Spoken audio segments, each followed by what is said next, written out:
Hey guys, this morning I'm going to be making cinnamon apple brioche French toast with a raspberry fruit and syrup. It's going to be a buttered raspberry syrup.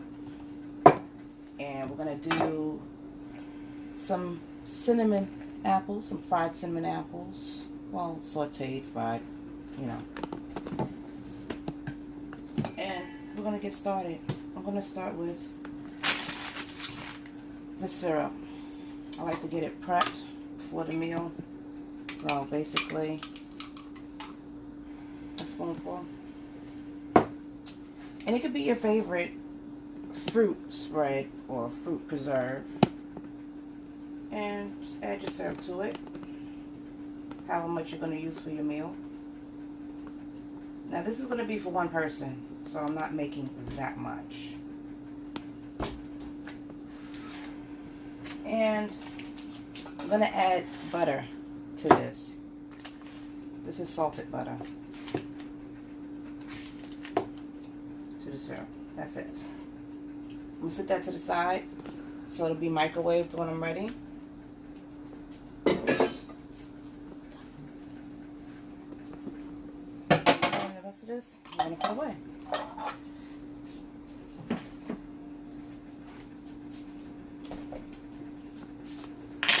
Now let's get started on the mix for our brioche. 1 egg, pinch of salt, some powdered sugar. Yes, I have it in a shaker. Can you see? I just wanted to have a little sweetness to go, you know, to balance out that salt. And then we're going to add some milk to it, just standard milk. I'm not putting heavy cream in this at all.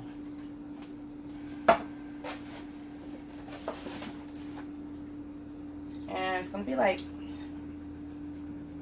3 tablespoons of milk.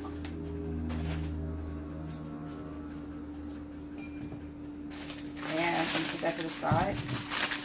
I'll whisk that up in a minute. We're going to cut our slices of brioche.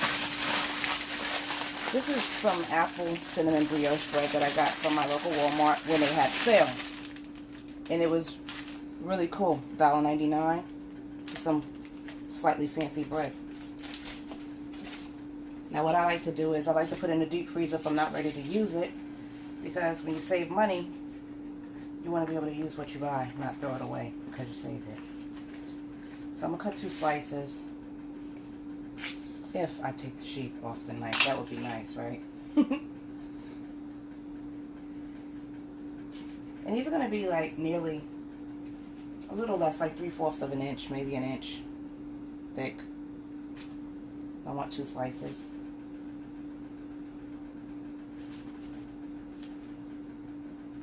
Okay. Just like that. And the rest of this I'm going to put away for right now. Right back in the bag it came.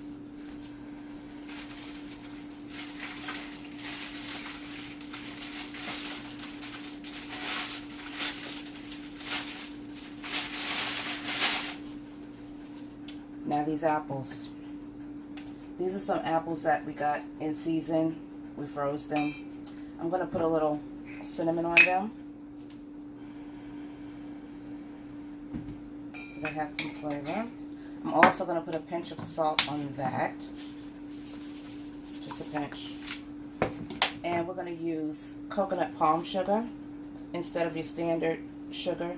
You can use brown sugar, dark brown sugar, however you like your fried apples. I'm going to use coconut sugar. I'm going to put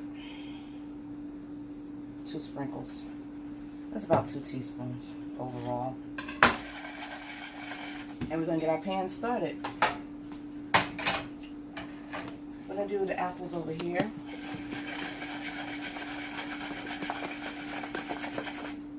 And you know what? It might be nice if I get some nutmeg. Let me see if I can find some.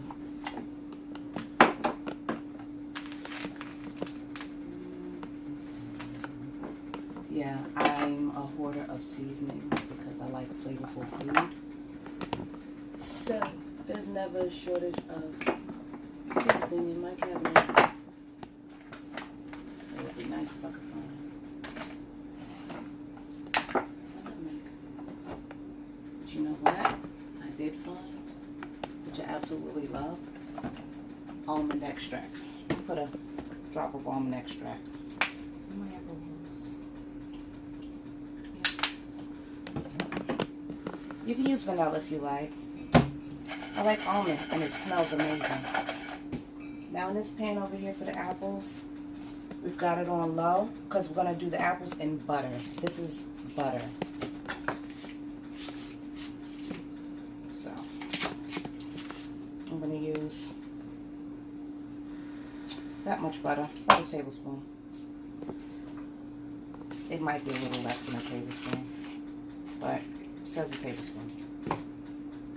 I'm going to let that melt. In this pan, I'm going to put a little vegetable oil and let that heat up. That'll help make your edges a little crispy. We're going to whisk this up.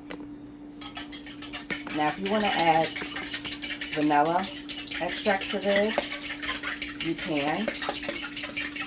I'm not going to add anything to it. I'm going to let the bread handle the flavoring. And then we have that delicious syrup that's going to be coming, the raspberry syrup. Well, that's all you need. And don't forget we put the powdered sugar in there. So, this pan is already hot.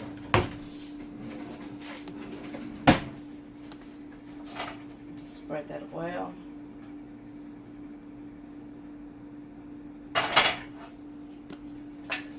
And put in your brioche. Let it soak up all that nice mixture. Drain off. Don't squeeze it now because it's pretty moist. Anytime you do French toast, you want it to be moist in the middle, not bone dry. It's not egg toast. It's French toast, not fried egg and toast. Now this one might be a little difficult, so I'm going to flatten it out a little so that it can also touch the pan. You know, the ends sometimes be curled up. You want to flatten it out just a little bit.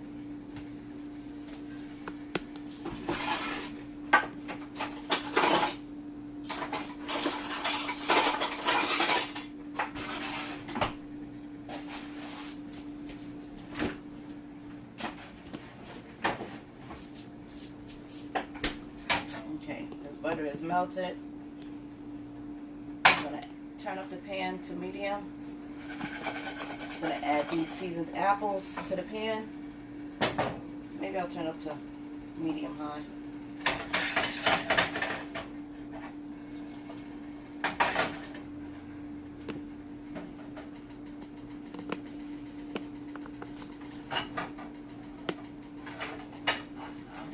I can hear that my pan is cooled down. I'm going to turn that up some too, because I want to make sure I put color on both sides of the bread. But I don't want to cook it too fast because I want that center where that egg mixture is to cook. I don't want it uncooked in the middle.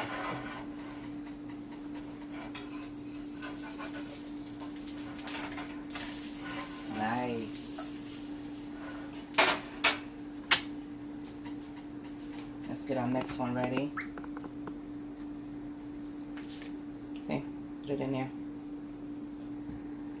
Now, if you want to cut another slice of brioche and put in the remainder of that, you can. Go ahead. Be your guest.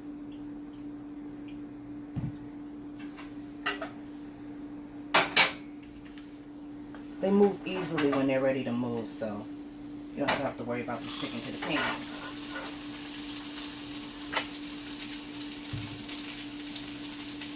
And do you always use a cast iron pan when you cook? I prefer cast iron. It's even heat. You know. Can you use any pan to make those? You can use any pan, preferably a non-stick pan. cast iron is naturally non-stick when you let it come to temperature before you put your food in it. You know, and as long as you got a little oil on it, it doesn't hang on to your food. It'll let it go.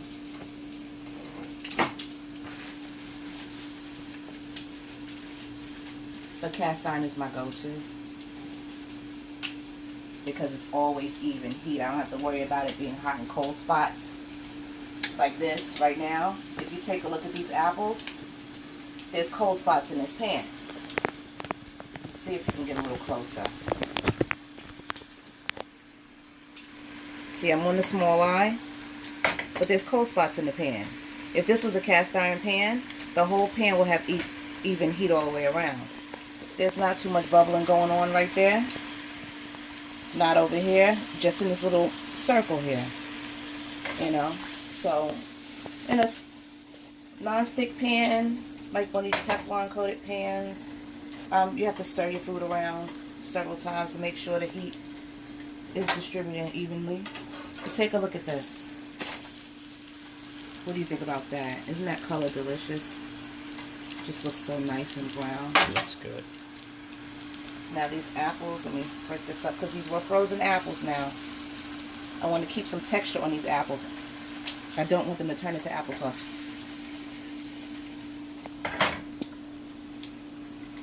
And that coconut palm sugar, it doesn't make it over sweet. It just gives a nice balance to the apples. I'm going to get a slice of lemon. Because anytime you do apples, you know, they have a little acidity to them. But lemon always adds that extra kick of flavor. So, give me a second.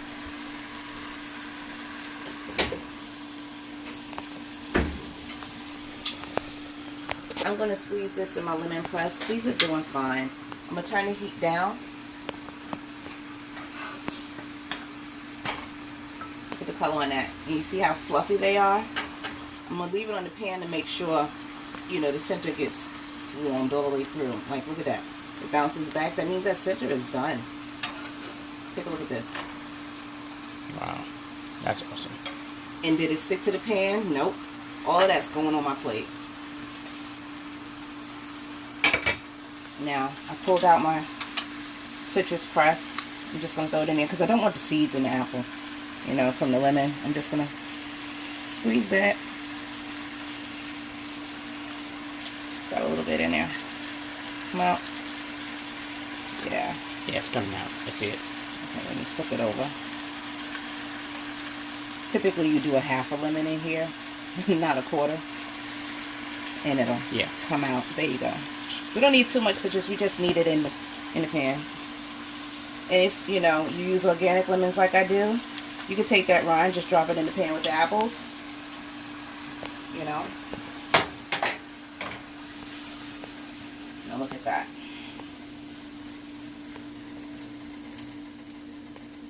Bubbling delicious. They're not frozen anymore. They're nicely warmed through. Turn that down. I'm going to turn this off. Now, this raspberry syrup, we're going to put it in the microwave for just a little bit. Let's try 30 seconds first. See how that comes together.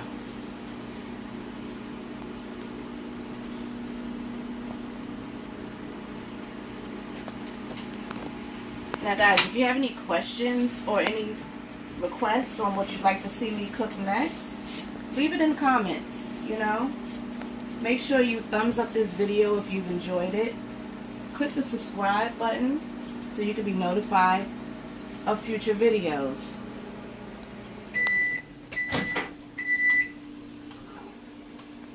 Now it didn't fully dissolve.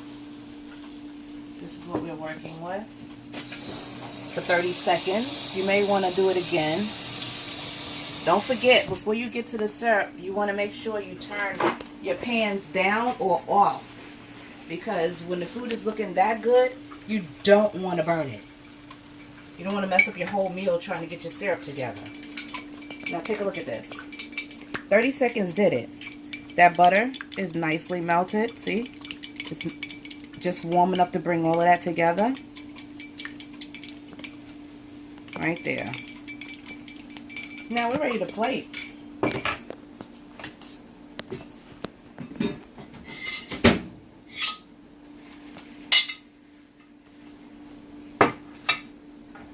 We're going to take our beautiful brioche, French toast, you know, slippery suckers. We're going to take our cinnamon spice, coconut palm sugar apples, and we're going to pour them over the top, you know, nice. Get that all over there. We're going to drizzle it with the warm, buttery raspberry syrup we made. Not too much. You know, we got that little reserve right there. We've got a fork. And before I'm done, let me hit it with a little powdered sugar. Tell me, is this something you'd like to come home to and eat? Or wake up in the morning and be served some beautiful, homemade, home-cooked French toast? I'm sure my husband's going to enjoy this. This one's for you, babe. Okay, people. You already know. The meal is made. I've already taken a piece of this. Man, let me tell you guys. This is freaking awesome. I'm trying to tell you. Look at that. See that? Now watch that. This is so freaking good. The tartness, the apples and the lemon, and the raspberry. Oh my gosh! Get on your game and go ahead in the kitchen and make it one of these. Wife, husband, whatever, girlfriend, boyfriend, rock it down, throw it down. This is really good. You want to be a king? I had to say that's some good stuff right there, man. Oh my god! I'm gonna be finishing that in a minute.